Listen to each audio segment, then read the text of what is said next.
Hi everyone, welcome to this FootFall version 6 dashboard training video. My name is Laura and I will be taking you through this session. If you're watching this, your practice is probably in the process of upgrading your current FootFall dashboard to the latest version 6 dashboard, which is really exciting for you. It comes with a whole host of new features and enhancements that I know will be really beneficial to you. In this video, I will talk you through the new version of FootFall and all of its features in detail. You can see on this slide I've indicated some times next to each of the features that will be covered during the session for those of you that may want to recap certain areas after watching the video for the first time. So if you wanted to skip forward to a specific section of the video, you can do so. In this first part of the video, I will cover the content that is relevant to all dashboard users, so that's the dashboard user and dashboard administrators. And then in the second part of the video, I will just cover the additional features that are relevant to the administration roles. So now you've had a bit of time to look at that, I'm going to move on to the first thing, which is a general overview of the new dashboard and the layout of the design. So I'm just going to open up our training dashboard and show you what the new version looks like. And I'm going to log in as a dashboard user to show you the user capabilities first. So now we're logged in, you can see we've made some improvements to the overall look and feel of the dashboard. We've simplified the design and we've implemented some tools to support triage teams and to give the user more control over what you can actually see on the dashboard and the ability to be quite specific about the types of requests that you want visible. So although the dashboard looks very different to probably what you're used to, the concept is still very much the same. You have your patient requests visible in the centre, and these look like little cards. So you're able to see on here some information about the request, such as the current status, patient details. You can also see the first line of text for some of the forms. So this appears on this Get Help form here. And this will give you an indication of what the request is about before you've even gone into it. Also, as before, if there are any internal notes or assigned notes on a particular request like this one, you'll be able to see this on the front of the card too. You can see the type of form it is that the patient has submitted and when the episode was created by the patient. You'll be able to see if there are any alerts relating to the request, and you can see the episode ID here. So you can see a lot of information about the request just by viewing it from the home screen here. When you first log into the dashboard, you'll be viewing the requests that are in your work list. So let's have a look at how you can change the list or status that you're seeing here. Where you would usually see your menu items down the left here, you'll notice you now have these different statuses that are available for you to work from. So you still have your familiar work list, which as you know displays all of the episodes that you've been given access to see, episodes that have been assigned to you or a group that you're a member of, and any breach requests that you may have worked on, assigned out or put in part and waiting.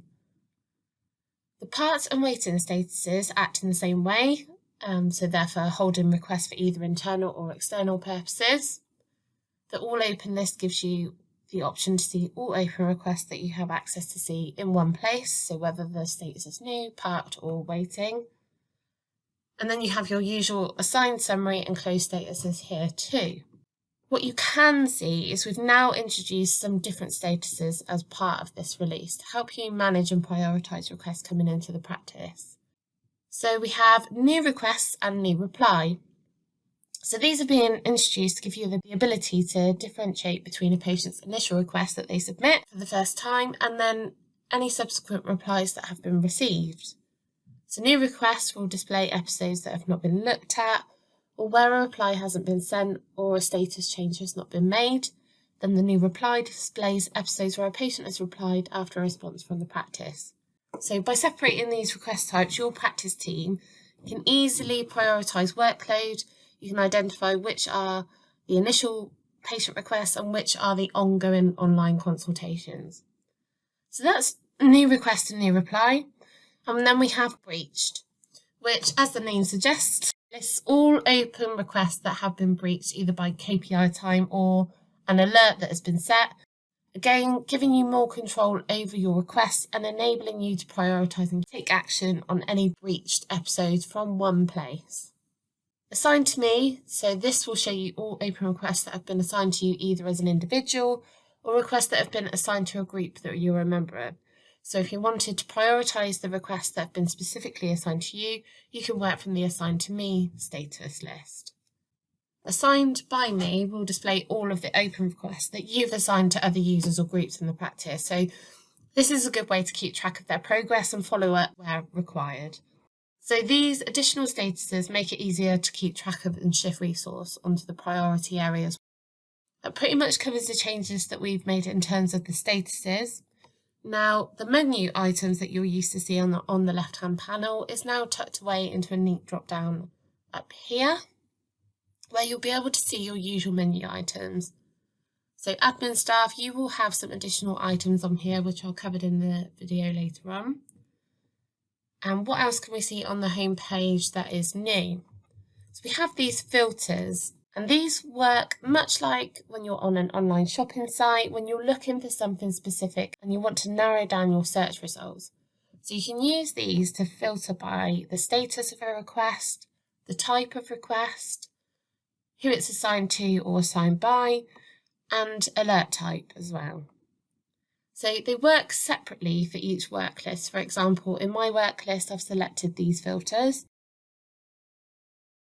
If I go into another work list, you can see I have no filters set. But what I can do is select a different filter on this one if I wanted to.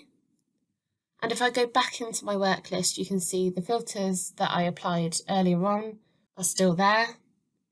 And the same for the other list where I applied some filters. So these filters will stay in place on the work list or status list that you're viewing until you remove them. Now this is to stop you from having to reselect a filter every time you move away from the work list or deal with a request. So if you open up a request to work on and you have a quick look at it, decide that you want to exit it, you don't want to deal with that particular request, you can close it and then you'll be taken back to your filtered list. So far we've talked about work lists, status lists and filters, which can all be used to give you more choice and control over what you see on your dashboard. And another way to do this, and a popular choice for practices with triage teams, is to use card view. So you can see at the top here we now have two options. You've got list view, which is your standard default view, and this is similar to previous versions of FootFall as well.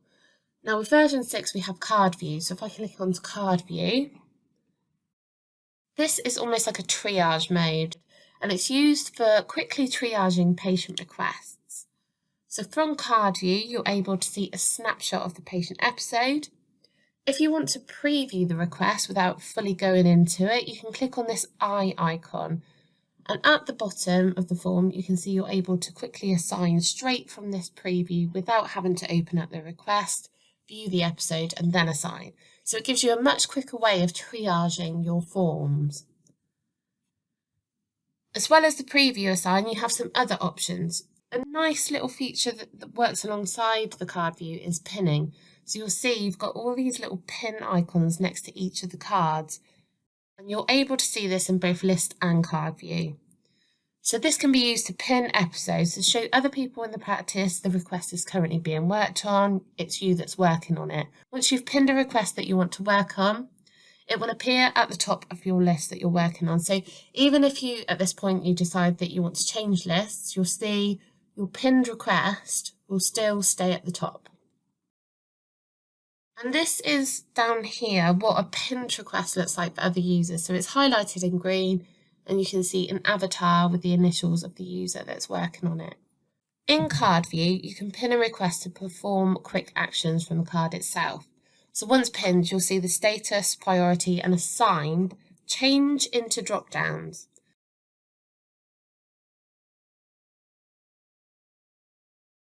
And from here, you're able to change the status to parked, waiting, or close. And if you select park and wait, you're presented with your usual options to give a park or wait reason and apply an alert. If we select close, you're asked to select an outcome. Selecting priority, you can change to urgent to bring the request to the top of the list. And you can also assign the episode to a user or group directly from the card too. And if you want to open your assign matrix, you have the option to do that here. So you can perform your usual triaging tasks without having to open up each individual request. In order to do this, you must have the card pinned. So if you try to perform these actions on a card without pinning it first, it won't let you. So this is so that other users are notified the request is being worked on and it'll avoid any conflicts. Whilst pinning shows you are working on the request to the other practice staff, it doesn't lock the request to other users and it can still be pinned and accessed by other staff. All of your pinned episodes remain pinned until you either unpin it or you do something with your pinned request. You can also set a timeout for your pinned episodes where they'll become unpinned after a certain time. If this is something you would be interested in, please let your website editor know and this can be customised to your practice. Once you've performed an action on a pin request, the episode is automatically unpinned. So to summarise, the card view has been built for you to be able to quickly triage and deal with requests directly from the card. Of course, you can still open requests in the normal way by selecting the patient information. And then you can open it up and perform your usual actions like sending a reply, changing the status or adding a note. But the card view has been built specifically with triage staff in mind to save time and improve efficiency. And I'm hoping you can see the benefit of using this feature in your practice. Okay, so we've talked about how you can customise and change your dashboard with different views, choose what you want your dashboard to show you. You have the new statuses which help you differentiate between request status and request types, the filters to narrow down the types of requests you can see in a list, the preview, assign and card view which can be used with pinning to quickly triage. And you still, of course, have your list view. So this is your standard view that you're used to seeing in FootFall. These features will enhance your user experience and support your practice to be more efficient. So we understand for some practices, and to be able to get the benefit may mean that you have to adapt some of the processes that you're working with currently. The new version of FootFall supports the total triage way of working. So having a triage team in place, if you haven't already, really helps to organise and manage the workflow. So now let's open up a patient request and talk through some of the other changes that you'll see. Okay, so you can see we've worked on the design when you open up a request as well. You've got your card style panel here again, which is the same as the card view, and you can use this to perform your actions, again by selecting these little drop downs. Above this, you have your usual options to reply to the patient. So you can reply to the patient, leave a note on the episode and book a video consultation. If you go into the reply, you have some new options available to you in here. Firstly, at the top, you will see now you have the option to send your response via SMS to the patient, which is great. Now, this option will only show if your practice or your CCG has had this enabled because it's a feature that comes at an additional cost. You can still send it in the usual way as an email, or you can choose to send via both SMS and email. As we know, most patients will tend to look at their text messages much more than they would their email, so this is a really great feature that's been added. This option will default to what the patient has selected at the time of submitting their form. This doesn't mean to say that you can't change it, of course you can, but it will default to what the patient has selected. If you're sending an SMS to the patient, the message they receive will be the same message as they would receive by email. So they'll receive an SMS containing a secure link to access the message. And then another change is in the reply itself, you now have the ability to select a global quick response. So these are generic responses that can be set up by your dashboard administrators, and they can be used in replies across all form types. So they're not just subject to one form like your other quick responses are. They can be used across all forms. So you still have your usual quick responses for each form type if you have them set up. And then once your admin team have set up global quick responses, you'll see them under global. So in this example, we've set up some to notify a patient if a doctor or nurse will call them to notify them that the practice is currently receiving a high volume of requests, or to direct them to a local pharmacist. So perhaps some common reasons and scenarios that you might be familiar with that can now be dealt with using the global quick responses. Moving on from the reply, you have your exporting options. So this is as before, but what you will now see is the new clinical system button available, which can be used to export the episode directly into the clinical system. So depending on what clinical system you use, whether it's EMIS or SystmOne, you will have an EMIS or SystmOne button here. And I'll show you how this works in a minute. Underneath these two panels, you have any activity relating to the form, such as assign, park or wait, and any notes that are relating to that activity. Then you can see the patient form in its usual place below, along with any notes, replies, and images that the patient may have attached. You can see this particular request has quite a bit of activity on it. To help make it easier to see the information that you want to see, you can now collapse these panels down to make the episode a bit more compact and easily readable. The patient's history can be seen up on the left here, and you can see any previously submitted episodes along with a breakdown of the episode history. So if you select any of these, it will take you into that particular episode. To the right is the patient's verified details. So patient's details are now verified against the Personal Demographic Service, or PDS. With this release, we've included the mandatory input of date of birth, phone, email, as well as sex and postcode on all supported forms. And this is what's required in order for the patient to be verified against the PDS. This will then allow for the NHS number to be obtained. And if the patient has successfully verified, green ticks will display here, along with the patient's registered practice details. So you'll easily be able to identify if the patient that has sent the form in is one of your patients. And in cases where the patient hasn't been verified against the PDS, they can be manually verified by entering their NHS number. So you could just copy and paste that over and it will verify the patient's details. This verification is a crucial step in order for your integration to work. So without this, the integration won't work. And that brings us on to the clinical system integration quite nicely. So your practice will also have access to some clinically coded forms. There's 15 of these. And these forms will readily be coded for you with SNOMED coding. So when you select to export to the clinical system, the coding that is attached to the form will display at the top of the text template.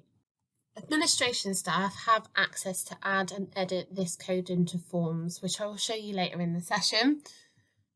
You can also see a copy of the patient's responses or free text that they've entered into the form here too. So any notes that have been added to the episode by the practice staff and any attachments that have been included as part of their request.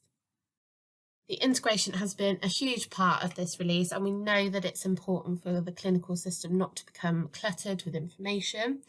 So with this new custom text template, you're able to choose what information you want exported into the clinical system. So you can omit anything that you don't want to be exported just by using these little toggle buttons here. And you can also edit the free text that's going to be exported as well. And you can add some notes in here too. So this just helps to make sure the information appears in a more readable format in the clinical system. And you may well choose to discard of internal notes or images altogether. And you may want to remove some of the information that's not relevant to the patient request as well. So keeping the information that is required or important to make a clinical decision. So once you've decided what information you want to export and send to the clinical system, you can select this button here, and the dashboard will notify you when the episode has been exported. So this will look the same for SystmOne and EMIS. Because I'm working on a chest system, I don't have access to a clinical system to be able to show you how this goes in. But what we do have is some separate videos to show you how this can be done, which I'll link below. So there's a separate video for the EMIS integration and a separate video for the SystmOne integration. So just make sure that you're looking at the right one. And I'll just bring up a screenshot as an example of what this will look like in EMIS. Okay. And then again, what this will look like in SystmOne. You may want to have a think about at what stage you want to start exporting your episode into the clinical system. So do you do it once you're finished with the episode, and you don't need to do any further online consulting with the patient, or do you do it at each stage? We would recommend to do it at the ends, so you're exporting the whole journey at once, and again, you're not clogging up the clinical system with lots of bits of information. There are similar options available in the copy feature too, so you're able to select and edit the information that you want to copy. Just wanted to show you quickly before we move on to the administration stuff that your menu items have stayed the same. So the dashboard is obviously your home screen that we've been looking at. You've got your patient forms where you're able to complete a form on the patient's behalf. You've got your video consultations and you still have the same options here. Your library for your practice documents that you can attach to your patient replies. So that covers the changes to the dashboard from a user perspective. So if you're a dashboard user, you don't need to stay with us for the second part of the video if you don't want to, but if you are interested in seeing the administration features, you can stay with us. So I'm just going to swap the users over so that I'm logged into a dashboard administrator and I can show you those features. Okay, here we are. Visually, the administrator dashboard looks the same, but you have some additional options available in your menu. So if I open up the menu and we take a look at the form options first. Earlier on we talked about the clinically coded forms that you will be able to edit and add code into yourselves. So you'll have access to 15 clinically coded forms that will already be done for you when you get your version 6 dashboard, and I'll bring up a list of what these are on the screen now. Okay. As an administrator, you also have access to edit these codes yourself if you wanted to. For example, you'll notice now when you select the form, you'll be given some different options down the left-hand side here. If we go on to clinical coding, this is where you can edit the code and add SNOMED code or terms. You can see here we're able to edit the question so that the text appears shorter when it's exported to the clinical system as well. So this is when the text template comes up and the information that will be exported. It won't change the question on the form that the patient sees on the front end of your website. It will only show this when exporting the episode into the clinical system. You've also got some toggle buttons here too, again, where you're able to turn off certain questions that you don't want to be exported to the clinical system. So this can be used in cases where perhaps you know the question response from the patient will not need to be sent to the clinical system. So when you're exporting episodes, for example, the patient's telephone number or name. And again, this is a way just to make sure that you're not exporting too much information. Any changes that you do decide to make on here, just be sure to select Save. So that's where you can go to add or edit clinical coding, or to switch off or edit questions that are exported into the clinical system. The other option that you can see here within the form options is Global Quick Responses. So you might remember earlier we were talking through the patient reply and I mentioned Global Quick Responses. As admins, you have the option to create these generic quick responses that can be used when you're replying to a patient across all form types. Particularly useful for building templates for common situations, such as informing patients that they're going to be contacted by a nurse or a GP that day to visit a pharmacist, or if you're experiencing particularly high volumes and you want to let your patients know that there might be a slight delay in responding to their request. So you're not limited to the number of global quick responses you can add on here, which is great. And the next thing that I want to take you through is the reports. So we've made some major enhancements to the reporting features, which I'm sure will be music to your ears. Now you have a much clearer view of what's happening in the practice. You can see you've got lots of different reports available down the left-hand side. And from the current status, which we're looking at now, you're able to see lots of data in real time. So you can see how many requests are in the queue, in progress, waiting and parked, how many have been replied to today, and how many have been closed today. You're also given an average of requests closed by hour. And you've got some graphs here that give you a good comparison of requests received last week to the current week that you're working on.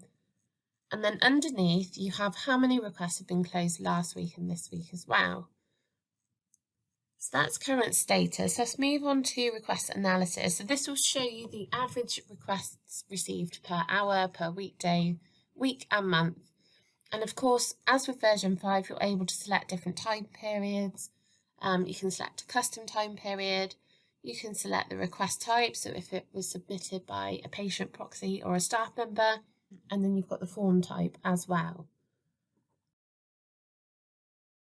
Form activity gives you an overview of how many individual forms have been received, and then it breaks it down again into how the form was submitted. So if you hover over these bars, it will give you the figures for each individual type and then the total figure as well. Next, we've got request source. This shows similar information as form activity, but it's presented in these nice pretty graphs. And then outcome analysis will show you data on outcomes of a request once it's been closed. This records the options that are presented when you're closing an episode. And underneath you can see this information is also recorded by user. Assign combinations gives you a way of identifying who is assigning requests to what users. So you can see if there's any sort of patterns in assigning behaviour here. You've then got video stats, which shows you the outcome of a video consultation. And then underneath you can see the individual user information as well. Breach analysis, so this is going to be really useful for you, is where you're able to see how many requests were replied to and closed on time and how many were breached. So on this particular example, you can see we've got more breach requests than we have with requests that have been dealt with on time. So that could be indicating a bit of a resource issue. And then we have age analysis. So as with version 5, this is the same. It shows you the age of patients that are submitting online requests. And patient survey, which shows you what the patient would have done instead of submitting the form online. This is in response to the patient survey that gets displayed after a patient has submitted a form on the website. So as you can see, these reports are much more advanced than previous versions and can also be analysed and adjusted by custom time periods, request type and request source. Now I'll just quickly show you the user access, and not much has changed here, but it has been enhanced slightly just to fit in with the new design of the dashboard. So again, sticking to the card theme, each user has a card where actions can be performed, such as role changes, selecting group membership, form accesses, disabling and enabling users from the card rather than having to go into each individual user. So you can make your quick changes just from the card view. To change user details, or if you want to go into password management or view an individual's user activity, you can select the user. And then you still have the card up here too, where you can make those role or group changes. But if you want to change the user's details or set a new password, you can do that in here too. Okay, so that's just the changes to the user access. Again, like I say, it's not much of a change. It's just really to fit in with the new design, and it just allows you to make changes to user accesses a lot quicker. And then lastly, we have form routing. So here you've got some additional options to be able to automatically triage forms when they're submitted from patients. If you've got particular members of staff that you know specific forms go straight to that member of staff, this is where you can set that up. So with local routing, you can set up automated triaging within your dashboard. And whilst you can still do this and set this up individually in user access, local routing provides a quicker way of setting it up or changing it. Probably particularly useful if you want to shift priority on a daily basis. So you want to move different forms to different members of staff in the practice. You can do this very quickly using local routing. So here you can easily see where all of the forms are being triaged. And you have the option to choose groups or select users that you want to have access to a type of form. So where the green ticks are displayed, or numbers in the user column, it means the forms are automatically triaged to these groups or users as patients submit the forms from the front end. So this could be changed instantly to help with resourcing and to quickly route certain form types to particular members of staff or groups to support the demand on the practice. So for example, if you had a locum doctor or a paramedic in the practice for the day, you could route the Get Help form directly to these users or groups to look at those.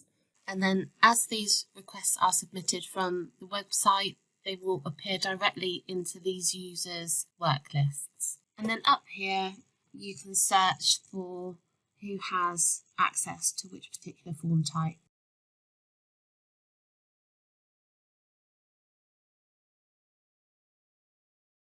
The other options that you can see here on the left are only available to practice where the CCG or PCNs have introduced eHubs.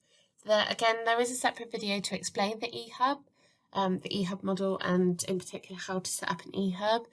And I'll link this below for you so you can have a look at that if you're on an eHub practice. But otherwise, that pretty much brings us to the end of this video, and I really hope that you found it useful. I just want to recap what we've covered today in case you want to have a quick skip back to certain parts of the video. Here's the contents page again where you've got all the times where you can do that. And you can come back and view this video at any point if you want to refresh your learning or clarify how a feature works. You can easily skip to the relevant section you want to see by using the contents page. And as with all things, it is often not until you start to use something that you start to get questions about how certain things work. What we would do is welcome you to contact your website editor if you do have any of those questions in the usual way. Otherwise, if you do have any sort of training related questions, you can contact training@siliconpractice.co.uk, where either me or one of the trainers will be able to get back to you. But I hope this session has been useful for you, and I hope you enjoy using the new version of FootFall. Thank you very much for watching, and we'll speak to you soon.